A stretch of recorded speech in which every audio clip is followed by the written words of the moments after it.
In this episode, we will discuss the condensed lineage of Jesus Christ from the maternal side of the family and explore the relationships between the Holy Family, Jesus Christ, and some of his apostles.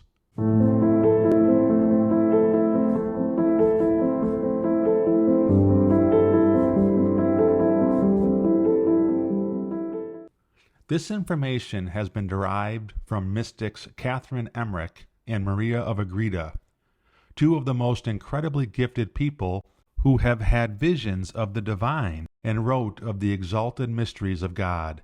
As John the Evangelist wrote at the conclusion of his Gospel, the Gospel of John, quote, "But there are also many other things which Jesus did.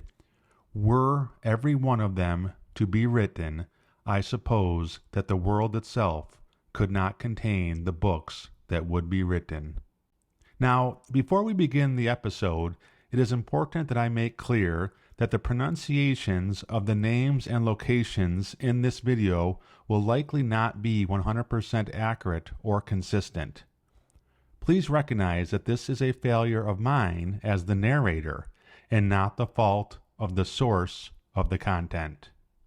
First, let's begin by explaining that the ancestors, in terms of the maternal lineage of Jesus Christ, were Essenians, also referred to as Essenes. Essenians, or Essenes, were extraordinarily pious people descended from those priests who, at the time of Moses and Aaron, carried the Ark of the Covenant. They would eventually migrate to a region of the Jordan, where they dwelt on Mount Horeb and Mount Carmel. A prophet and superior of the Essenians at that time of the coming Messiah was named Archos, or Archos. He had messianic visions in the cave of the great prophet Elijah on Mount Horeb. Archos knew from what family the Messiah would come and prophesied concerning the female descendants who would bring into the world the Messiah. He conferred his prophecies upon Amoram, who married Stolenus, who was also an Essenian.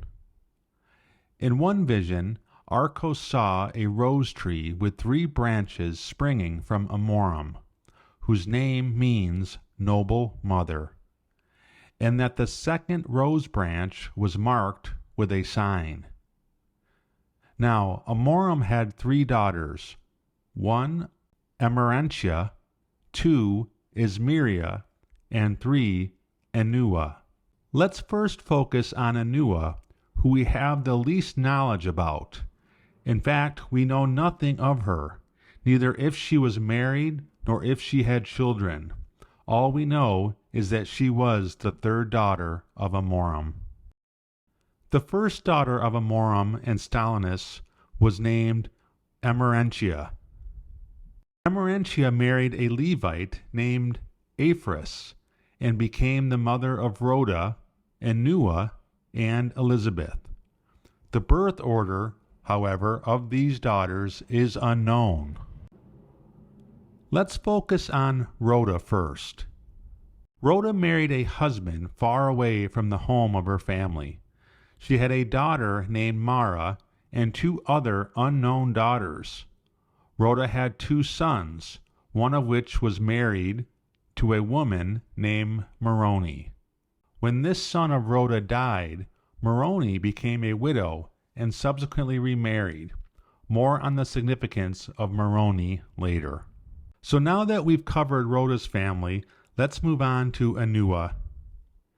Like her mother's sister Enua, we know nothing about this Enua either, other than she was widowed and in her case was present at the birth of the Virgin Mary. Now let's talk about Elizabeth and her family, where we have a bit more substance. Elizabeth married a priest named Zacharias, who was also from the race of Aaron, who is described as a tall and majestic man of old age, and they had one child named John. This is John the Baptist as referred to in the New Testament. Zechariah had prophesied about his son John, saying that, You will be called the prophet of the Most High, for you will go before the Lord to prepare his ways, to give knowledge of salvation to his people, in the forgiveness of their sins, through the tender mercy of our God. The full version of Zechariah's prophecy is recorded in the Bible under Luke chapter 1, 67 through 79. John grew up strong in spirit, retiring in the desert at a very young age, even before the age of 6 or 7. That John retired there so young was due principally to divine inspiration and partly to his own inclinations, for he was of a meditative nature and loved solitude. This summarizes the family of Emmerich. Now let's look at the second daughter of Stalinus and Amorum, and her name is Ismeria. Ismeria married a man named Eliud of the tribe of Levi, and they were quite wealthy. Although wealthy, they kept nothing to themselves, giving away most everything to the poor. They dwelt in the land of Sepphoris, near Nazareth, but they had other property in the greater region. They had 3 children, Sobi, Anne, and Maraha. Let's first examine Sobi's family. Sobi married a man named Solomon and became the mother of Mary Salome and her son named Eliud. Mary Salome married Zebedee and had 2 sons, James and John. These 2 sons were later apostles of Jesus Christ, having been called by him and receiving the nickname Sons of Thunder. This reference is made in the New Testament, in the Gospel of Mark, chapter 3, verse 17. Now it is important to recognize that John the Apostle was also called the Beloved Apostle and John the Evangelist. Now that we have covered Mary Salome and the sons of Zebedee, we move on to Eliud.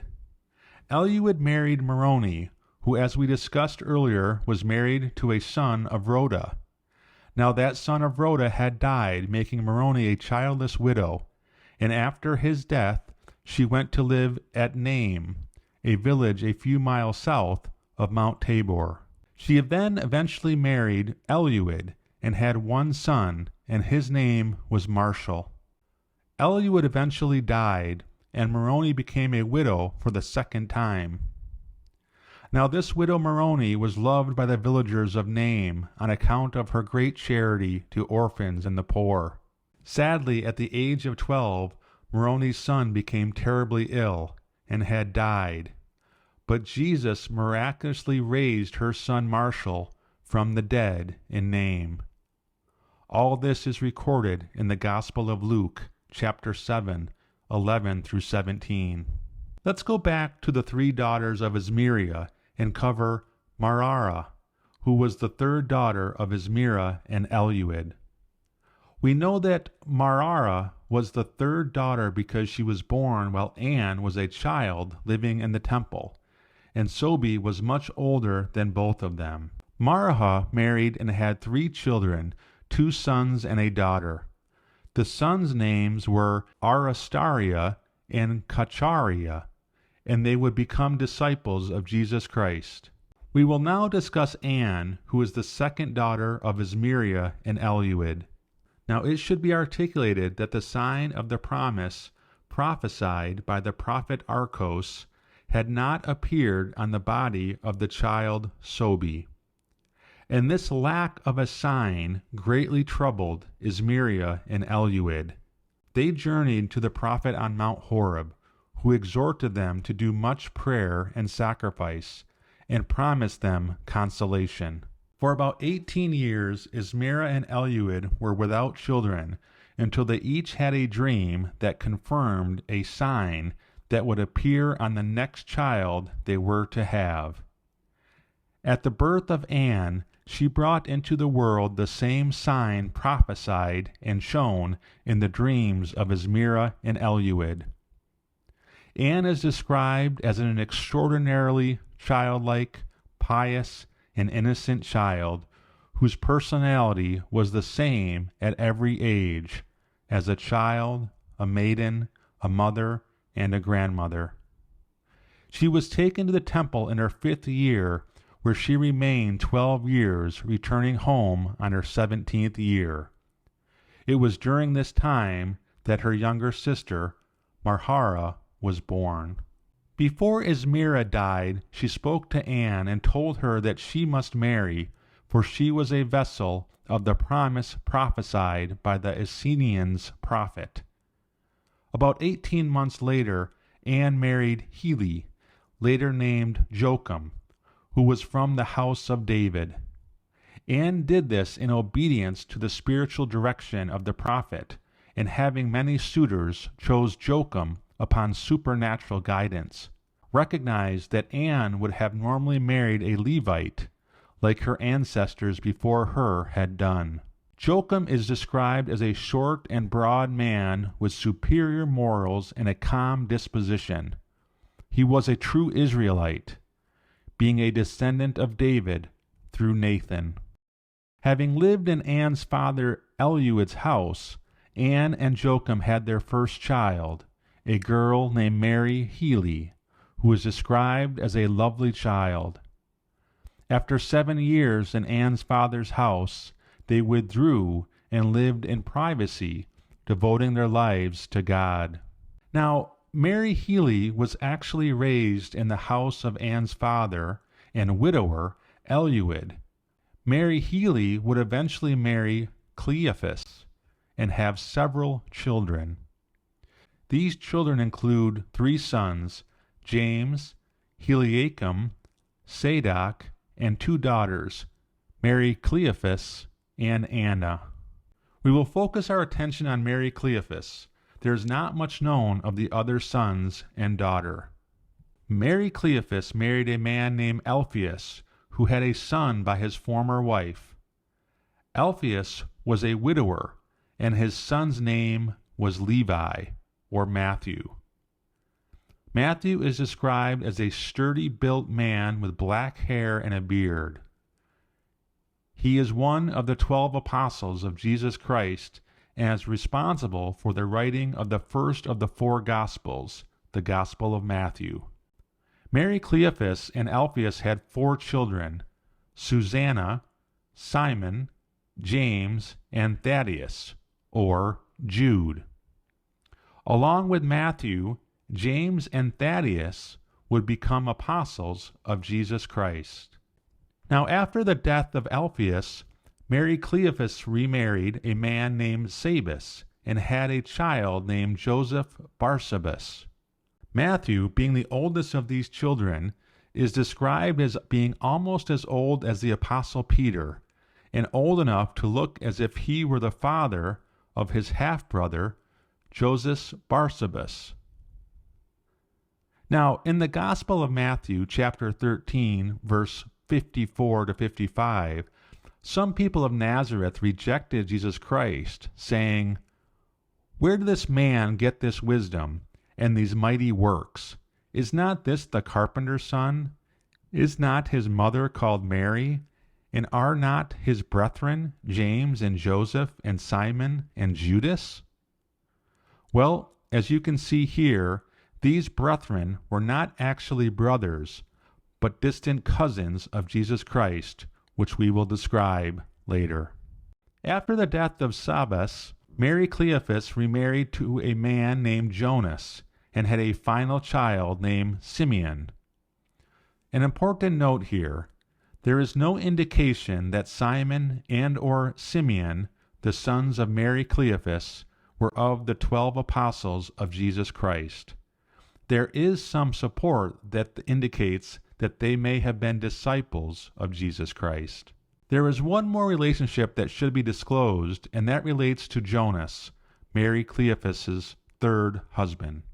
Jonas had a brother, an unknown male, who was also the father of the Apostle Peter's wife. Now Peter had a younger brother named Andrew, who was also an apostle of Jesus Christ.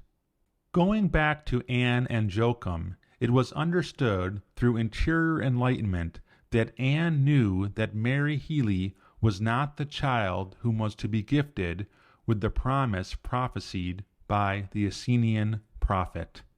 Anne, through supernatural guidance, was provided the assurance that she was to bring forth a child of benediction. Still, for over 19 years since the birth of Mary Healy, Anne and Joachim were childless.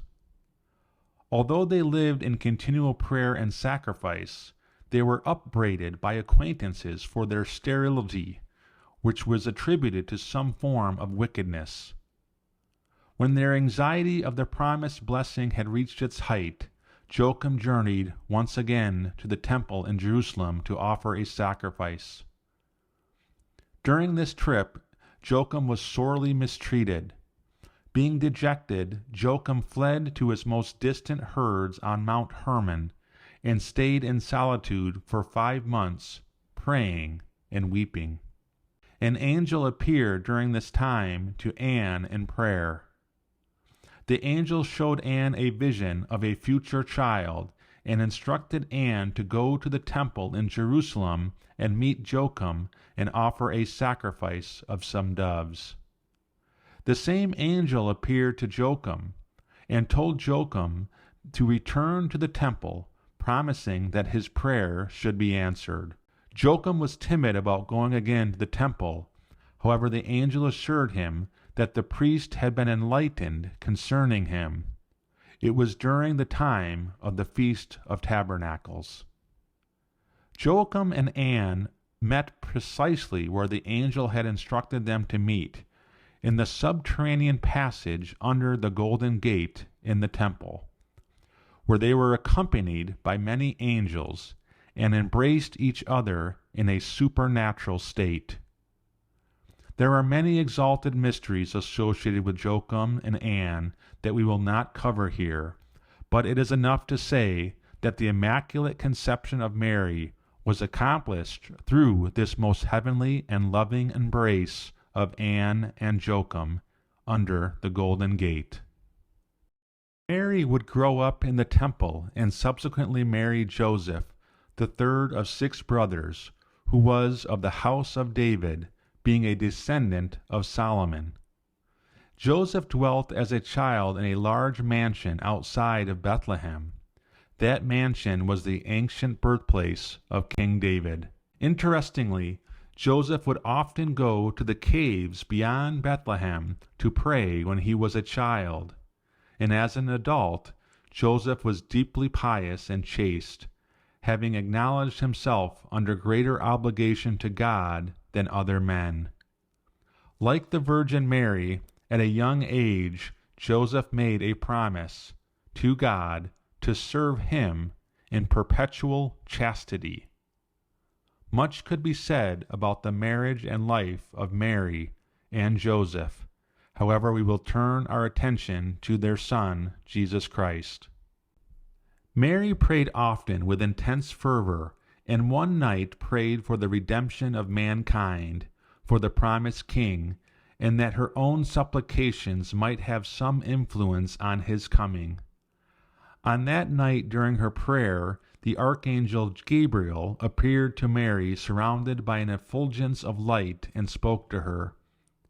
Upon hearing the words from Mary, "May it done unto me according to thy word," an apparition of the Holy Spirit manifested itself to Mary, and issued from it 3 streams of light that unified into one under Mary's heart. Mary at this time was a little older than 14 years of age. She was aware of the redemption and that her son's kingdom would be a supernatural one, and that his church would regenerate mankind. She also knew that in order to redeem them, he must suffer and die. There are too many mysteries surrounding the birth of Jesus Christ to be covered in this episode. However, it should be understood and professed that Jesus Christ is God incarnate. He is the Son of God and the Son of the Virgin Mary and her most chaste spouse Joseph, conceived in the womb of the Virgin Mary through the Holy Spirit. Let's step back and look a bit more closely at the lineage of Jesus Christ. We have discussed the maternal lineage of Jesus Christ through his mother, the Virgin Mary. We discussed that the ancestors of the Virgin Mary, Amorum and Stalinus, were Essenians. Eleud, the grandfather of the Virgin Mary, was of the tribe of Levi, while her grandmother Ismira was of the tribe of Benjamin. Let's now discuss the paternal lineage of Jesus Christ through the Virgin Mary through her father Joachim. Now Joachim was of the house of David through Nathan, and so that makes the Virgin Mary of the house of David through Nathan. Levi, from the house of David through Nathan, was married to an unknown but highly interesting woman, and they had a son named Mathet. The lineage of Jesus Christ through his mother Mary can be found in the Gospel of Luke, chapter 3, verses 23 through 38. Although Luke does list Joseph as the father of Jesus because it was supposed that Jesus was the carpenter Joseph's son. If we look now at the paternal lineage of the Virgin Mary's husband Joseph, we notice that his father was named Jacob. Jacob was of the house of David through the lineage of Solomon. And Jacob's father was named Mathan, and Mathan had married the same unknown and interesting woman who, upon Mathan's death, later married Levi, the grandfather of Joachim. So you can see that Joseph was related to Joachim, having the same grandmother but different grandfathers. Both of these men, however, were from the house of David, Levi from Nathan, and Mathan from Solomon. We now take a step back to the family of Anne and Joachim. After Joachim died, Anne went on to marry a second husband by the name of Eleud, and had a third daughter, and she also named her third daughter Mary. Nothing is known to us, however, of the family of this third Mary. After Anne's second husband Eleud had died, Anne married a third time and had a son. Like her daughter Mary, however, nothing is known of this son. So there you have it, the condensed lineage of Jesus Christ from the maternal side of the family, and the known relationships between the Holy Family, he, and some of his apostles. I appreciate you sticking with me to the end of the video. It is my hope that you learn something from the video and can appreciate the mysteries of the family of Jesus Christ. If you found the video informative and interesting, consider liking it and sharing it with someone who you think might appreciate or need it.